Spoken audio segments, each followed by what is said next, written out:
Congolais, je dis, en tant qu'étudiants, en tant que politiques, en tant que les autres qui sont partis se débrouiller en Europe, ils font partie de la diaspora. Vous venez de dire, même quelqu'un qui traverse, qui habite ici au Congo-Brazza, il est de la diaspora.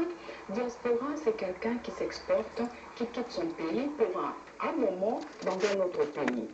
Alors, cette diaspora partant dans un autre pays, tout milieu qu'il soit, quand il arrive dans ce pays-là, il y a déjà un changement de comportement par rapport à son pays d'origine. Parce que quand on part à la diaspora, on nous dit quoi? On nous dit qu'il faut d'abord s'intégrer. On arrive dans ce pays-là, il faut qu'on s'intègre par rapport à Yabato, Namboka Oyo Yokoni. La façon dont on s'intégrer, aux femmes, aux femmes de 1 an, 2 ans, 3 ans, 4 ans, il y a déjà un grand changement par rapport à la culture qui à la base est Mbokanabino. Voilà un peu ce qu'on peut, comment dirais-je dire, hein, un peu de la diaspora. Parce que la dernière fois, lobby que non, pourquoi la diaspora doit se distinguer par rapport aux Congolais d'ici. Il y a déjà ce facteur-là qui est là. Alors, ce facteur de la diaspora. Ils voulaient seulement dire qu'ils ne sont pas congolais par rapport aux autres. Oui, mais bon, non, mais je dis quand même qu'il y a un plus, hein, parce que là, il y a à boire et à manger dans cette histoire. Il y a aussi un manquant, madame, du fait que la personne, le Congolais qui est ici au Congo, vit des réalités que celui qui est là ne vit pas. Bon, certes, hein, il n'y a pas... Ça, je n'en disconviens pas, parce que moi-même, de la diaspora, je suis dedans, et je suis ici, je vis des choses que les autres ne vivent pas. Et donc, ce que nous sommes justement en train de dire, et la démarche aujourd'hui de notre coordination, c'est cette démarche de dire que nous sommes de la diaspora, enfin, on s'était exporté pendant des années. Moi, personnellement, je suis restée plus de 27 ans à l'étranger. Donc, j'ai eu à connaître un peu beaucoup de choses, je suis partie. Et maintenant, je suis revenue ici. Je suis revenue, c'est une autre réalité.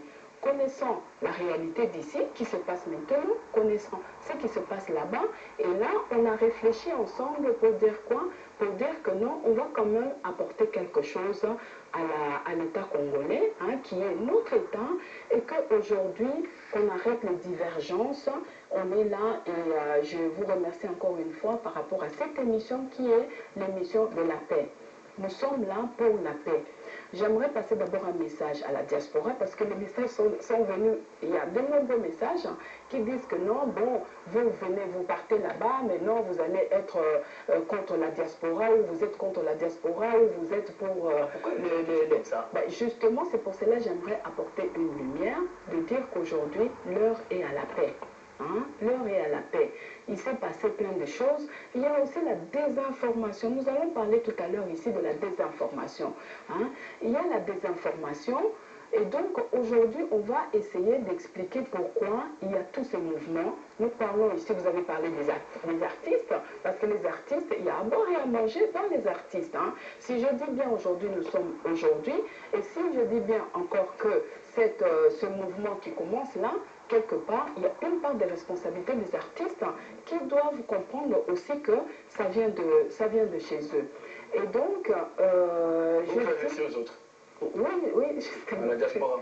Oui, je m'adresse à la diaspora pour dire que la diaspora, hein, je demande vraiment à tous mes frères et sœurs hein, qui sont à l'étranger de pouvoir mais vraiment, comment dirais-je, s'apaiser, hein, de pouvoir apporter une contribution dans notre pays parce que nous avons compris que les Congolais aujourd'hui, on a un esprit de patriote, un patriotisme. Donc c'est tous, jeunes, vieux et comment dirais-je, jeunes et vieux ou enfants, tout ce que vous voulez, nous tous on est sur un seul but. Le Congolais s'est réveillé en disant que non, ce pays nous appartient.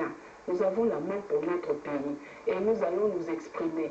Il y a ceux qui s'expriment mal, il y a ceux qui s'expriment de leur façon. Donc aujourd'hui, c'est la contribution à tout le monde. Donc je demande à mes frères et sœurs de l'étranger hein, de pouvoir mais vraiment comment apaiser et d'arrêter beaucoup de messages qui viennent négatifs, ce n'est pas bon. Donc nous sommes là, on va essayer justement d'apporter la paix. Ce que je demande, autant je demande aussi à nos frères et sœurs, autant je demande aussi à l'État congolais, que l'État congolais puisse comprendre qu'il y a un ouf. Donc aujourd'hui les gens s'expriment. Vous devez comprendre que vous faites partie. Donc aujourd'hui, l'État congolais, c'est comme si c'était le père de la famille. Le père de la famille aujourd'hui, qui est le chef de l'État, doit comprendre que un enfant comment dirais-je, d'une manière ou d'une autre, se déroute, on ne va pas jeter cet enfant. On va chercher à comprendre cet enfant, à approcher cet enfant, à trouver la solution. Donc nous demandons aussi à l'État que nous, la diaspora, nous allons tout faire de manière à ce que nous puissions, mais vraiment parce qu'on s'exprime mal en fait. Ce que nous voulons, c'est que l'État puisse nous comprendre. L'État puisse nous comprendre pour que nous puissions aider. Sachez que la diaspora aujourd'hui peut apporter beaucoup. Parce que dans tous les pays étrangers, moi je suis partie au Sénégal, je suis partie au Cameroun, et aujourd'hui il y a l'Haïti qui, comment dirais-je, qui parle que de sa diaspora, parce que la diaspora aujourd'hui a décidé de dire que non, nous allons aider notre pays avant que les Occidentaux puissent, d'une manière ou d'une autre, intervenir. Parce que les Occidentaux aussi, ils ne nous aident pas non plus. Donc, il y a tout ça, ce que je veux dire qu'il y a à boire et à manger. L'appel est à la paix pour le peuple congolais. Voilà ce que je peux...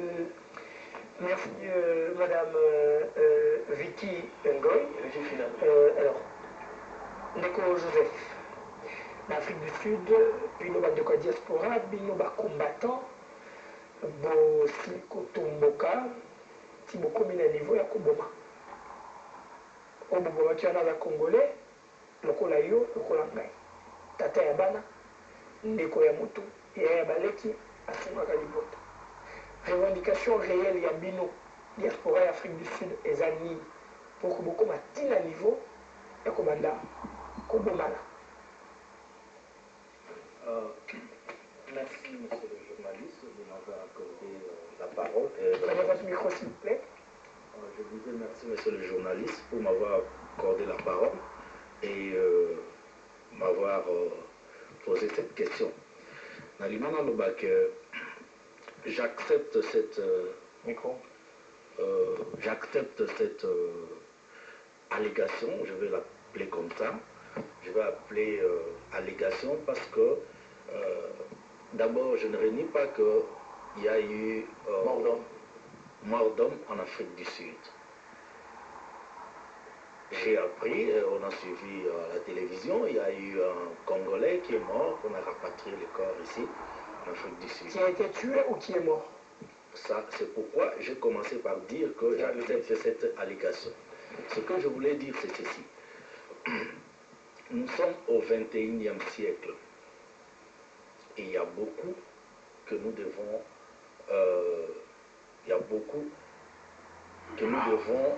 essayer de tenir compte. Il y a beaucoup de choses. Makambo Ebele, dans le XXIe siècle. Il y a eu un mort d'homme et directement, on impute cela à la diaspora. Je ne sais pas, je n'étais pas au combattant, disons. Je n'étais pas en Afrique du Sud, je suis de la diaspora. Il y a assez de combattants je vais y arriver. Qui ont réclamé que ce sont eux qui ont posé là. Je vais y arriver. Je suis de l'Afrique du Sud. J'étais au pays quand j'ai suivi cette histoire.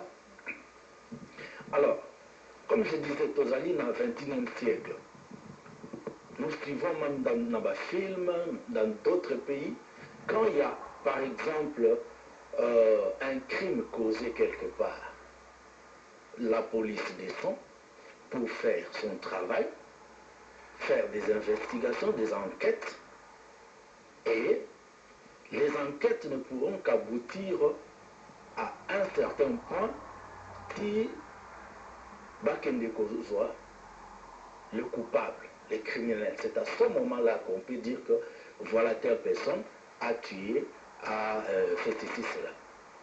Mais c'est dommage que c'est une des choses que nous remarquons dans notre société, dans notre pays.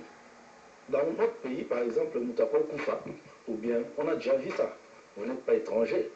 On t'a recouvert à Bandalungwa, à côté là, la terrasse, on vient, on trouve Mbembe. Et qu'est-ce qu'on fait? La police descend, soit ma jeune garçon, soit Nini. Non, ça c'est faux. La police a été entraînée, formée pour mener des enquêtes.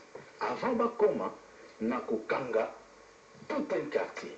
On se résume d'abord à soupçonner les gens. Vous êtes suspect, lundi banquette, si on a des éléments qui déterminent que vous n'avez pas d'autre alibi que vous avez commis. Justement pour permettre de démarrer pour raison d'enquête. Mais je crois que pour ne pas que tout non, je sais. Mais pour ne pas que tout un jugement pour porter à l'extérieur, on dirait comme ça.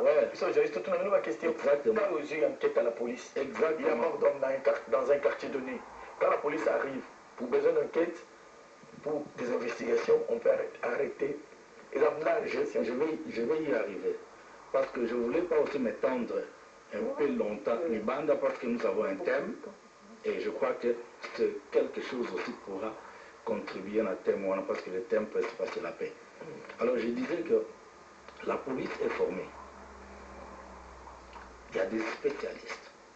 Et souvenez-vous que j'ai parlé du XXIe siècle. Alors, nos policiers à qui nous donnons un coup de chapeau, qui peuvent bien faire leur travail parce qu'ils sont formés, quand ils descendent sur un lieu de crime par exemple, ils prélèvent tous les indices, aussi longtemps que rien n'est encore clair, tout le monde, on voit même dans le film, l'enquête. Mais ce que nous déplorons, ce que je déplore dans les cas, l'exemple que je viens de citer là, ça on l'a vu, au moment où, allez, non, mais pour quelle raison cela traduit la faiblesse des enquêteurs. Les enquêteurs ne sont pas assez formés pour que parce qu'ils ont une formation. Alors si au moins je pense que ce ne sont pas de bonnes méthodes. Bon, on ne va pas s'attarder là. Revenons un peu pour le cas de l'Afrique du Sud. C'est comme je disais, moi j'étais ici, je l'ai appris par la voix des médias, tout ça. Vous savez que j'aurais même appris que le monsieur là, qui est un chauffeur, je crois bien chauffeur de l'ambassadeur, tout ça, était déjà un malade et qui ne se trouvait pas à l'ambassade pendant que ces incidents se sont passés. Qu'est-ce que je veux dire? Jusque là, il y a eu des accusations parce qu'il y a eu un incident qui s'est passé à l'ambassade. Mais tu étais ici au pays, j'étais pas là-bas. Et tu as pris de qui? Vous et moi. Les gens de là, ils peuvent se défendre. Mais c'est ce que j'ai dit. Et l'autre côté de Mpora qui est accusé. C'est pourquoi j'ai parlé des allégations. Et jusque-là, c'est au niveau d'allégations. Jusqu'à ce qu'un spécialiste... Ceux qui ont revendiqué cette mort, oui, M. Joseph, oui. Il y a assez de combattants qui ont revendiqué la mort pour dire il n'y a pas de problème. Il n'y a pas de problème. Allégation toujours. Il n'y a pas de problème. Si un groupe revendique, on doit néanmoins continuer à prouver que c'est réellement ce groupe-là qui a revendiqué. Je parle ici, nous sommes dans le train du 21e siècle. N'oubliez pas, ce n'est pas parce que quelqu'un, il y a eu un forfait qui est commis, quelqu'un dit que vous taisez vos enquêtes. Je ne sais pas si vous allez être d'accord avec moi. Vous taisez vos enquêtes et vous dites que voilà, il y a Moutandimi à Salibo. Non, non, non. Il s'est beaucoup plus truqué. Et ça, je ne crois pas qu'on pouvait se limiter. Juste, je ne sais pas qui a revendiqué ça. Je ne pense pas qu'on pouvait se limiter à ce niveau-là pour dire que non, les combattants ont revendiqué, c'est donc eux. Est-ce que c'est un comité de combattants qui a revendiqué d'abord, ou c'est une personne mécontent ou bien n'importe qui? Ça, il faut aussi les prouver. C'est pourquoi nous avons des cours, des tribunaux. Les gens vont. Nous voulons avoir un pays des droits. Pour faire quoi? Pour dire les droits. Mais quand vous êtes... Ça s'est passé en Afrique du Sud. Ça s'est passé en Afrique du Sud. Mais nous parlons, toi et moi, nous parlons de ce que nous avons appris. Je ne parle pas des cours et tribunaux de l'Afrique du Sud. Oui. Alors, ce que je veux dire, heureusement que vous avez soulevé les points, si on pouvait laisser les cours et tribunaux, la justice de l'Afrique du Sud, établir, je ne sais pas si c'est fait, et si vous allez dire, je ne sais pas non plus. Ah, c'est pourquoi j'ai dit, arrêtons aux allégations. Allégations, c'est-à-dire que, vous comprenez, on comprend, que nous pensons que c'est ceci, c'est là. Là, il n'y a pas de divergence. Nous je dis, arrêtons-nous aux allégations. Ce qu'il y a eu mordant, ce que nous regrettons tous, mais si on pouvait mettre ça dans le file, dans le paquet de allégations, ça serait mieux. Au lieu déjà d'accuser. Parce que si aujourd'hui, demain ou après-demain, la justice sud-africaine revenait, parce qu'ils vont continuer à travailler, il y a eu crime, ils vont, accusation d'un crime, ils vont continuer à travailler un jour, ils reviennent, disent que non, c'était, nous sommes en direct, nous avons par exemple les résultats des autopsies, de ceci, cela, tout ça, ils ont des équipements, ils ont des matériels, et qu'ils disaient que non, la mort a été causée par telle ou telle autre chose. Où irons-nous?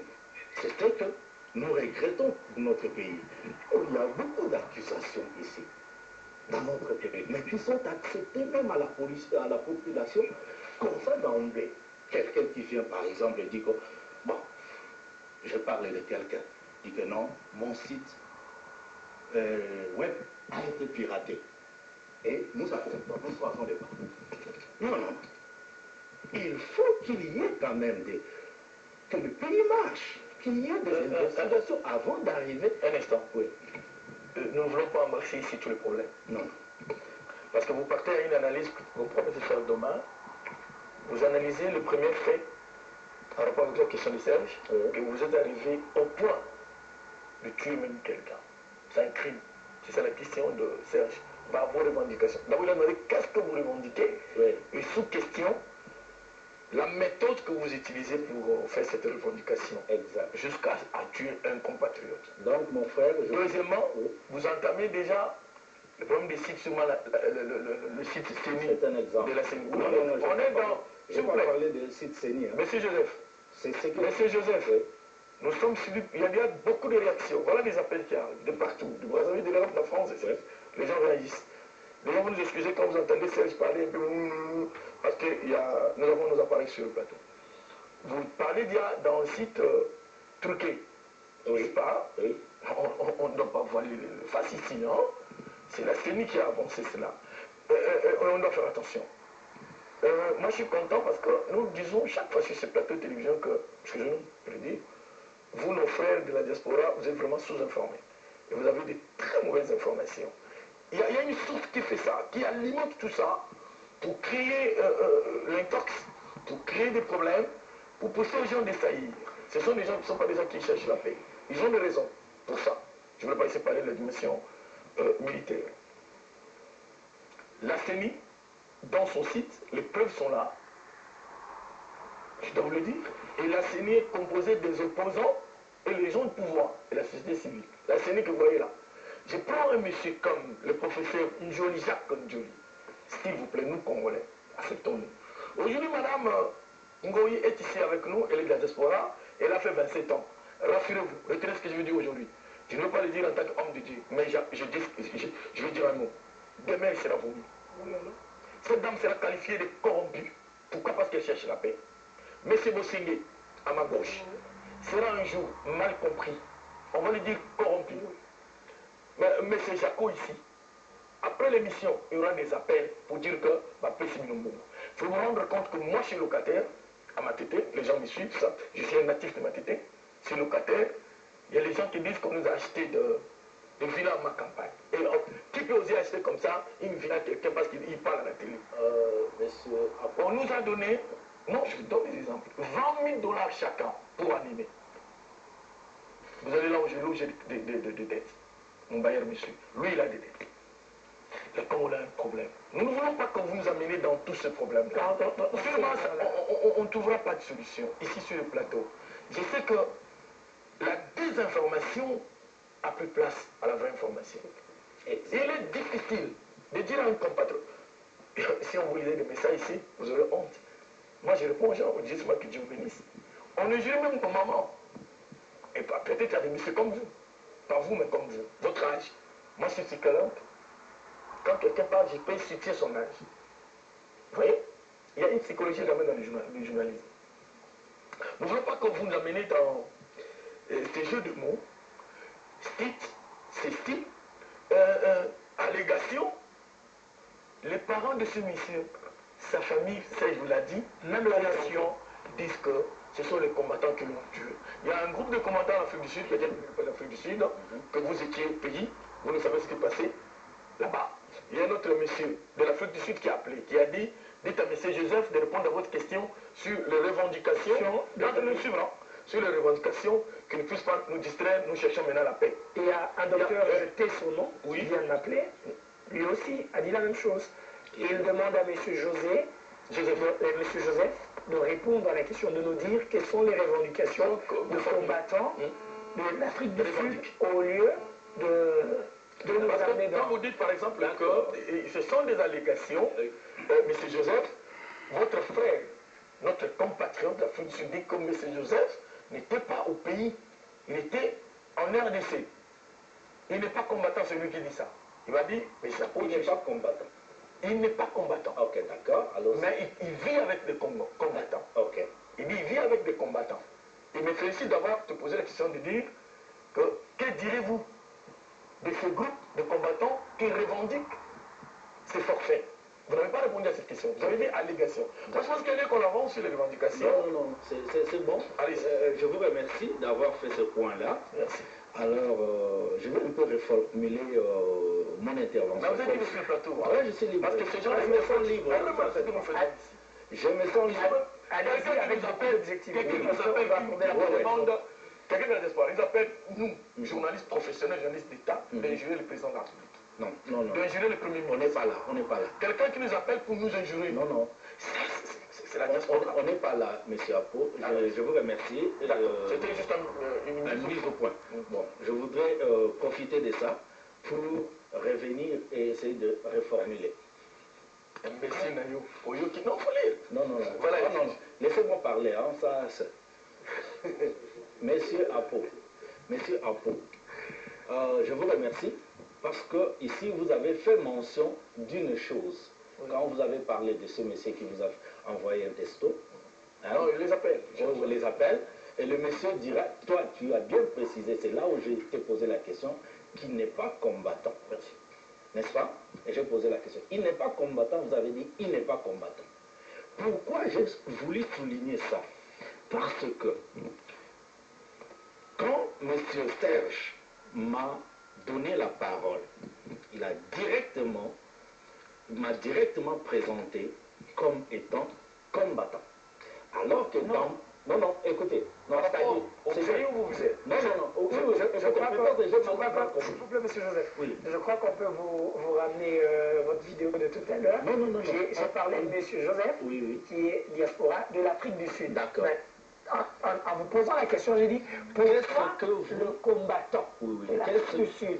Donc, qu'est-ce que vous revendiquez et pourquoi vous êtes allé jusqu'à donner la mort à quelqu'un? Quand j'ai dit pourquoi vous, le combattant, c'est que vous, en tant que Congolais vivant en Afrique du Sud, vous représentez justement tous ce Congolais-là. C'est comme ça que j'ai compris votre question et c'est dans ces termes-là, dans ce contexte-là que j'abordais.